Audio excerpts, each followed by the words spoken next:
How far does a mother's grief go before it rots? What line does a person cross when they lose a child?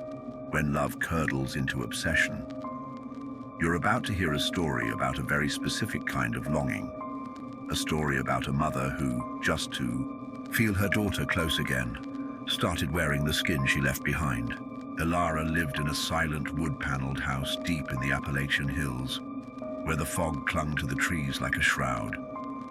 The sprawling, empty mountains were a perfect mirror for her soul, hollowed out.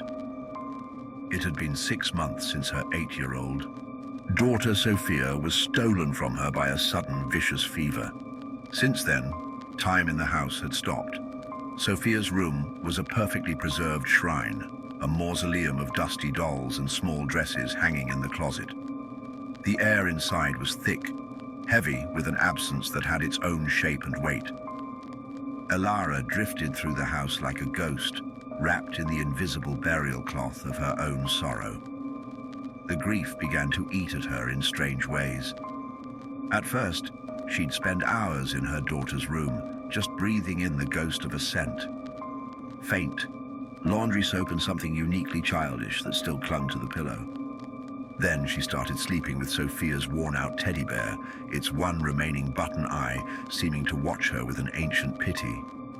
These were the desperate rituals of a mind coming apart at the seams.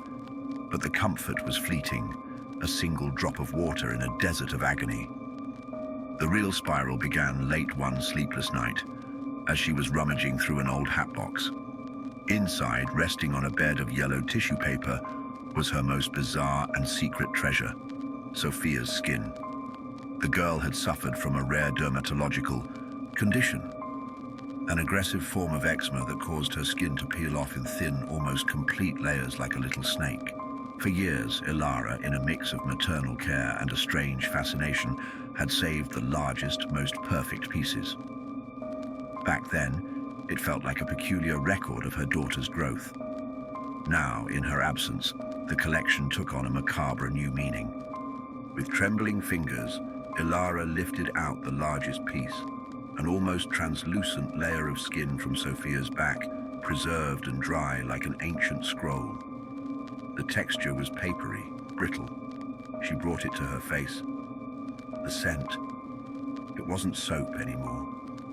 It was a faint, musky odor, the unmistakable scent of her daughter herself, the chemical signature of her existence.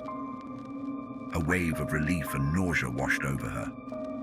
It was more real than any photograph, more tangible than any memory. That night, Elara didn't sleep with the teddy bear. She fell asleep with that fragile piece of Sophia's skin pressed against her cheek, feeling for the first time in months a grotesque and unholy sense of peace. The empty space beside her in the bed felt, for just a moment, a little less cold, a little less empty. And madness had just found an open door. Elara's nightly ritual evolved with terrifying speed. One piece of skin was no longer enough. The grotesque piece it provided demanded more. She began to assemble her daughter on top of herself. Using old medical adhesive from a first aid kit, she started attaching the layers of dried skin to her own arms, her chest, her legs. It was meticulous work, a macabre art project. Sophia's skin, pale and thin, created a patchwork mosaic over her own flesh, a fragile, translucent second epidermis. She would stand before the mirror in the darkened bedroom, not seeing herself, but a distorted, life-size version of the girl she'd lost. The horror of her actions was completely eclipsed by her desperate need for connection. The most disturbing part, however, wasn't the act itself, but what happened afterward. Wrapped in the skin of her dead daughter, Elara began to experience the world differently. The boundary between her consciousness and the memory embedded in those dead cells began to dissolve. Lying in Sophia's bed, she started feeling fears that weren't hers. An irrational dread of the way the floorboards creaked in the hall, a child's terror of the shape the tree branches made against the window at night. They were Sophia's fears. One evening, she tasted the phantom flavor of strawberry ice cream in her mouth, the last treat her daughter ever had. On another, her fingers began tracing invisible patterns on the bedsheets, the same patterns Sophia used to make when she was anxious. The skin wasn't just a memento, it was a vessel. An echo of the girl's consciousness was trapped in it, and now it was seeping into her. Ilara was losing herself.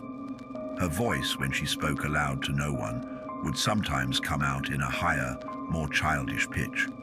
She caught herself humming lullabies she hadn't sung in years. The mother was being overwritten by the child. The climax of this unholy fusion came on a stormy night.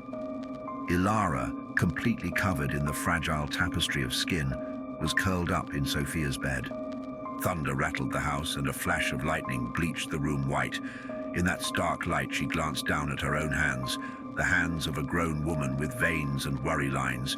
But for one terrible second, they looked alien to her, huge, monstrous, and wrong. A high-pitched scream, the shriek of a terrified little girl, tore from her throat, but the mouth that screamed was her own.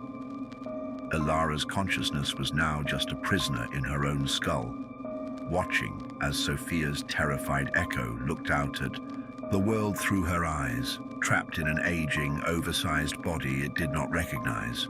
The mother was no longer wearing the daughter's skin. The daughter, or what was left of her, was now inhabiting the mother's. A memory can be a sanctuary, but for Ilara, it became a tomb. We all keep things to remember those we've lost. If this story crawled under your skin, do me a favor and drag that like button into the abyss with you.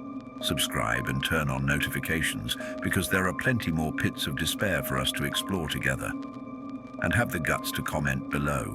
What's the strangest or most intense memento you've ever kept of someone?